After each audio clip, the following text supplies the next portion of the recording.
প্রিয় বাংলাদেশ ছাত্রলীগের বন্ধুরা, বিগত কয়েক সপ্তাহ জয় বাংলা স্লোগানে উদ্ভাসিত থেকেছে বাংলার তারুণ্য, বাংলার রাজপথ।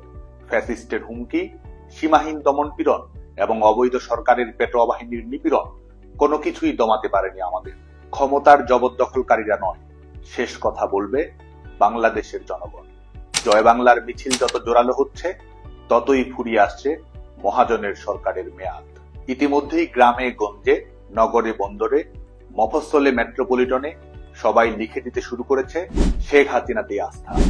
গণতন্ত্র, মুক্তিযুদ্ধ, উন্নয়ন, স্থিতিশীলতা, স্বস্তি এবং সমৃদ্ধির জন্য শেখ হাসিনাতেই আস্থা কথাটি পরিণত হয়েছে জনগণের মনের কথায়। আমি বাংলাদেশ ছাত্রলীগের সকল স্তরের নেতাকর্মীদের আহ্বান জানাবো এই কর্মসূচিকে আরো সম্প্রসারিত করার এবং ব্যাপকভাবে অংশগ্রহণ করার জন্য। 5 আগস্টের পরে কেমন চলছে বাংলাদেশ? শেখ হাসিনা সরকার টানা 15 বছর প্রথম দিনে বাংলাদেশের শিশু কিশোরদের হাতে বিনামূল্যে বই উপহার দিয়েছে। কমিটমেন্ট, এফিসিয়েন্সি এবং ভীষণ ছিল বলেই বৈশ্বিক অর্থনৈতিক মহামন্দা সত্ত্বেও শেখ হাসিনা সরকারের সাফল্যের ধারাবাহিকতা কখনোই ম্লান হয়নি। ফ্যাসিস্ট ইউনূস সরকার বাংলাদেশের শিশু কিশোরদের বছরের প্রথম দিনে বই পাওয়ার আনন্দ থেকে বঞ্চিত করেছে। এমনকি এই সরকার একটি পাবলিক পরীক্ষা, উচ্চ মাধ্যমিক পরীক্ষা নিতেও ব্যর্থ হয়েছে। সেই হিসেবে এই সরকারকে এইচএসসি ফেল সরকারও বলা যায়। নতুন কোন সরকারি চাকরির বিজ্ঞাপন হয়নি। বেসরকারি খাত সম্পূর্ণ বিপর্যস্ত। লেখাপড়া শেষ করে প্রফেশন হিসেবে বাধ্যতামূলক বেকার হওয়াই বাংলাদেশের তরুণদের ভবিতব্য হিসেবে অনেকেই মনে করছে।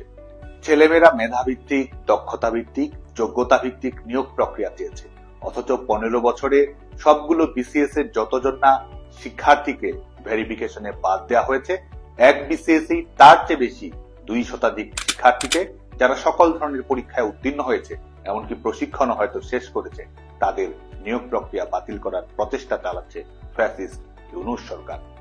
এসআই পদে 300 জনের অধিক উত্তীর্ণ শিক্ষার্থীকে শুধুমাত্র তার রাজনৈতিক পরিচয় কিংবা ধর্মীয় পরিচয়ের কারণে কিংবা ছাত্র জীবনে তার মত প্রকাশের কারণে চাকরি বাতিল করার মতো বাস্তবতা তৈরি করছে এই অবৈধ সরকার।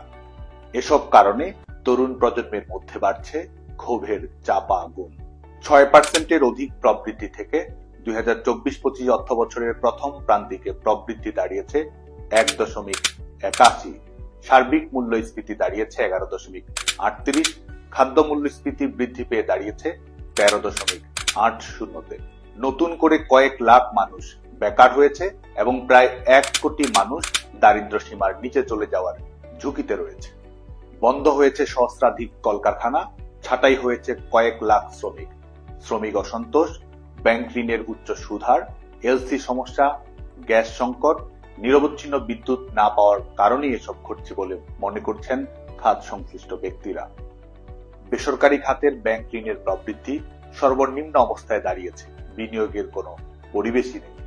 বয়স্ক, বিধবা, প্রতিবন্ধী এবং অসচ্ছল কয়েক কোটি মানুষকে সামাজিক সুরক্ষার আওতায় নিয়ে এসেছিলেন শেখ হাসিনা সরকার। আজ তারা দিন পার করছে উৎকণ্ঠায়। ট্রাক সেল এবং টিসিবির 43 লাখ পরিবারের কার্ড বাতিল করা হয়েছে। নারী নির্যাতনের হার বেড়েছে কয়েক গুণ, গ্রেপ্তার হয়েছে সামান্য। মৌলবাদী পরিবেশে ক্রমান্বয়ে কমছে নারীদের ব্যক্তি স্বাধীনতা। রাষ্ট্রীয় মদতপুষ্ট বিচার বহির্ভূত হত্যাকাণ্ডে প্রাণ দিয়েছে অসংখ্য মানুষ।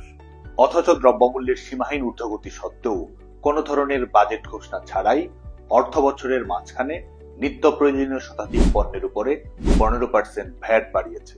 সার্বিকভাবেই পরিণতি এমন দাঁড়িয়েছে, বাংলাদেশের জনগণের আজ না আছে নিরাপত্তা, মর্যাদা, ম্যান্ডেট কিংবা ভবিষ্যৎ নিয়ে কোনো আশাবাদ।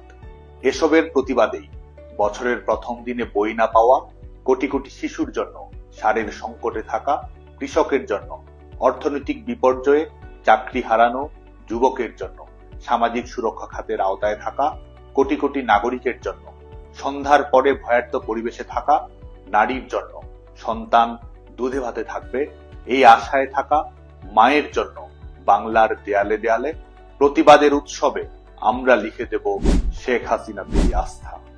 বাংলাদেশ ছাত্রলীগের সকল বিশ্ববিদ্যালয়, মহানগর, জেলা, কলেজ, পৌর, ওয়ার্ড, ইউনিয়ন থেকে শুরু করে সর্বস্তরের নেতৃবৃন্দকে দেয়ালে দেয়ালে অঙ্কনে গ্রাফিতিতে শেখ হাসিনাতেই আস্থা লিখে দেওয়ার আহ্বান জানাচ্ছি।